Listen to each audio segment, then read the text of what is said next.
জুলাই গণঅভ্যুত্থানের ধারাবাহিকতায় ৫ই আগস্ট আওয়ামী ফ্যাসিবাদের পতন ও ছাত্র জনতার বিজয়ের বর্ষপূর্ত পালন উপলক্ষে পিরোজপুর জেলা বিএনপি কর্তৃক বিজয় সমাবেশের আয়োজন করা হয়।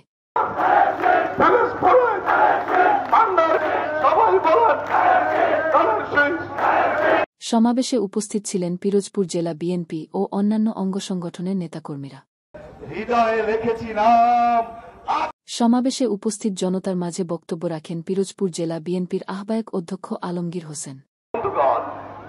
আমি প্রথমেই স্মরণ করছি 1971 সালের স্বাধীনতা যুদ্ধে যারা শহীদ হয়েছে, রক্ত দিয়েছে, সেই 30 লক্ষ শহীদ 2 লক্ষ মামুনের ইজ্জতের বিনিময়ে অর্জিত স্বাধীনতার শহীদদের।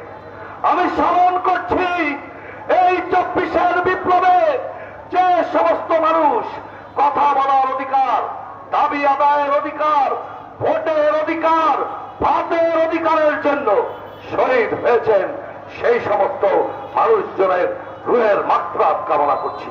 আমি রুহের মাগফিরাত কামনা করছি সেই দীর্ঘ 17 বছর জাতীয়তাবাদী দল সহ গণতান্ত্রিককামী মানুষরা যারা স্বৈরাচারী শেখ হাসিনার বিরুদ্ধে লড়াই করতে গিয়ে শহীদ হয়েছেন, দ্রব্যমূল্য ঊর্ধ্বগতির প্রতিবাদ করতে গিয়ে, বিদ্যুতের প্রতিবাদ করতে গিয়ে, ভোট চুরির প্রতিবাদ করতে গিয়ে, সেই সমস্ত মানুষকে প্রিয় বন্ধুগণ, আজকে একটি ক্রান্তিকাল আমরা অতিক্রম করছি।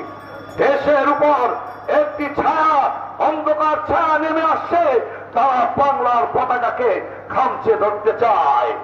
1971 মহান মুক্তিযুদ্ধকে তারা অস্বীকার করে। 1971 মুক্তিযুদ্ধ তারা অস্বীকার করে।